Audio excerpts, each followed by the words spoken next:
आखिर मंदोदरी रावण के साथ एक दिन में कितनी बार संबंध बनाती थी।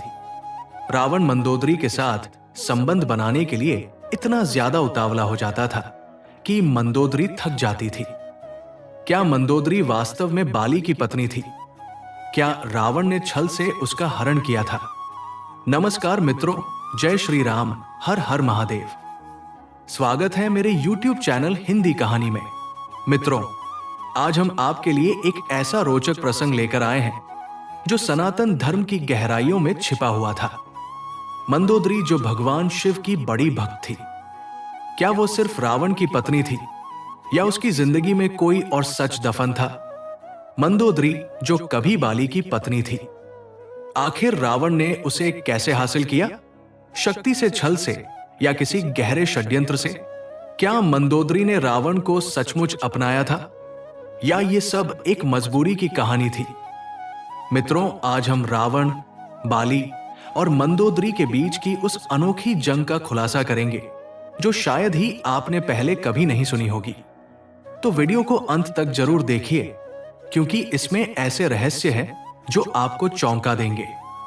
लेकिन हाँ दोस्तों, कथा शुरू करने से पहले एक जरूरी बात कहना चाहता हूं। किसी भी धार्मिक कथा, प्रेरणादायक कहानी या सीख देने वाली बात को बीच में छोड़ देना शास्त्रों के अनुसार पाप की श्रेणी में आता है। रामायण में भी स्पष्ट रूप से लिखा है कि जो व्यक्ति कथा को श्रद्धा से पूरा सुनता है, वही उसके पुण्य का सच्चा भागीदार बनता है। इसलिए आप सभी से विनती है कि कृपया इस कथा को अंत तक जरूर सुनिए। और हाँ दोस्तों, आप सभी के सहयोग से मेरे चैनल का वॉच टाइम तो धीरे धीरे पूरा हो रहा है, लेकिन सब्सक्राइबर की संख्या अभी भी बहुत कम है। आपसे विनम्र अनुरोध है कि कृपया मेरे चैनल को सब्सक्राइब जरूर करें, ताकि चैनल मोनेटाइज हो सके और मुझे भी 2 पैसे की कमाई हो सके।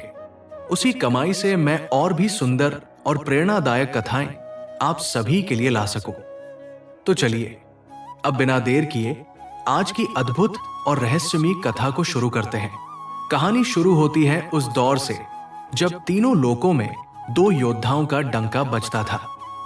एक था लंका का स्वामी रावण, जिसने अपने पराक्रम से स्वर्ग लोक को झुका दिया, पाताल लोक को अपने अधीन कर लिया और पृथ्वी के हर राजा को अपना गुलाम बनाने की ठान रखी थी। उसका अहंकार आसमान छूता था, जहां जाता वहां तबाही मचाता। और दूसरा था किष्किया का शेर, बाली, जिसे भगवान विष्णु का अनोखा वरदान मिला था कि जो भी उससे लड़ेगा उसकी आधी शक्ति बाली को मिल जाएगी। मतलब दुश्मन जितना ताकतवर, बाली उतना ही बलशाली। लेकिन मित्रों, बाली की ताकत सिर्फ इस वरदान तक सीमित नहीं थी। वो एक सच्चा तपस्वी था। वो हर सुबह संध्या वंदन और गहरे ध्यान में डूबा रहता था। उधर रावण अपने बल के नशे में चूर था। उसने सोचा, मैं बाली को हरा कर दिखाऊंगा। वो किष्किंधा जा पहुंचा और बाली को ललकारने लगा। बाली उस वक्त तपस्या में लीन था। रावण ने तरह तरह की चालें चली, लेकिन बाली की एकाग्रता टस से मस न हुई। आखिरकार रावण ने ऊंची आवाज में उसे युद्ध के लिए पुकारा। इस बार बाली की तपस्या टूटी। उसने आंखें खोली और सामने देखा, रावण अपने 10 सिरों के साथ अहंकार में डूबा हुआ खड़ा था। बाली का गुस्सा फट पड़ा। उसने एक ही झटके में रावण को पकड़ लिया और अपनी कांख में दबा लिया। बाली ने उसे 6 महीने तक दबाए रखा और फिर अपनी तपस्या दोबारा शुरू कर दी।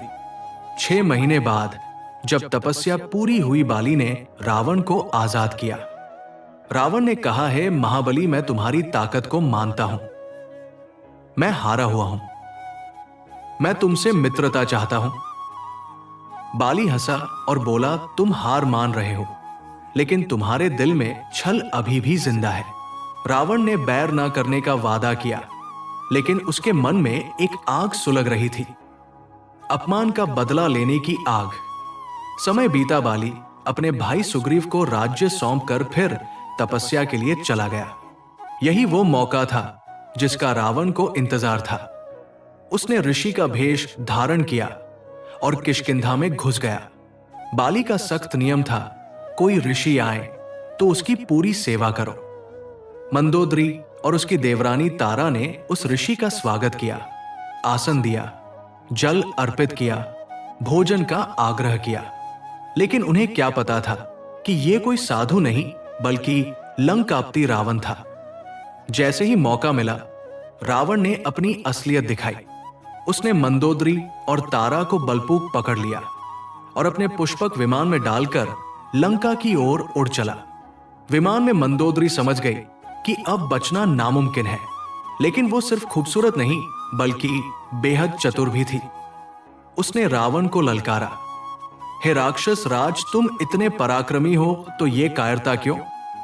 बाली से युद्ध करके मुझे जीतो। रावण हंसा और बोला, मैं तुम्हारी सुंदरता का दीवाना हूं। बाली का वरदान उसे अजय बनाता है, इसीलिए मैंने ये रास्ता चुना। विजय का हर रास्ता जायज है। फिर मंदोदरी रावण के साथ लंका गई, जहां मजबूरी में उसने रावण से गंधर्व विवाह किया। उधर बाली 1 साल की तपस्या पूरी कर लौटा। जब बाली को पता चला कि रावण ने मंदोदरी का हरण किया है, उसकी आंखों में खून उतर आया। वो लंका की ओर दौड़ पड़ा और रावण को ललकारा। बाहर आए, रावण अपनी वीरता दिखा। रावण का दिल कांप उठा। वो बाली की ताकत से वाकिफ था। वो महल दर महल छिपने लगा। मंदोदरी सब देख रही थी। उसने सोचा, अगर युद्ध हुआ तो लंका तबाह हो जाएगी। उसने रावण से कहा, बाली को आतिथ्य दो, शायद उसका गुस्सा शांत हो जाए।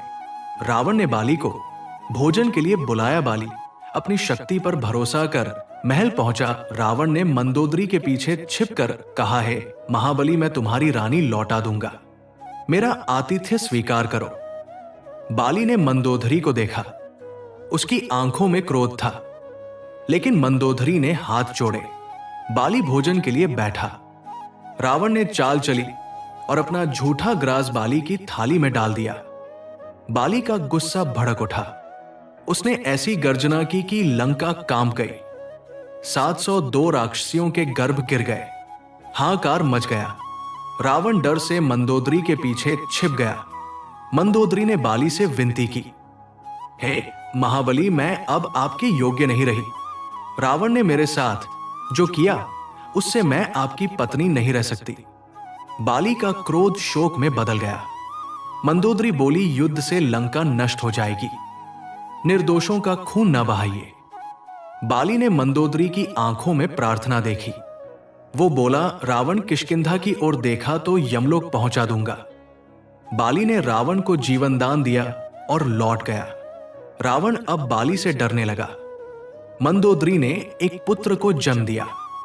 ज्योतिषियों ने कहा, यह अशुभ है, रावण की मृत्यु का संकेत है। रावण ने अपने बेटे समेत 62,000 नवजातों को नदी में बहा दिया। लेकिन वो शिशु एक बरगद के पास पहुंचा और वो उसका दूध पीकर बच गया और बड़ा होने लगा। मित्रों, ये शिशु आगे चलकर नरंतक नाम से जाना गया। तो मित्रों, ये थी आज की वीडियो। उम्मीद है आपको ये वीडियो पसंद आई होगी। वीडियो पसंद आई हो तो वीडियो को लाइक और शेयर कीजिए। और हां, अगर आप चैनल पर नए आए हैं तो चैनल को सब्सक्राइब करना ना भूलें। धन्यवाद।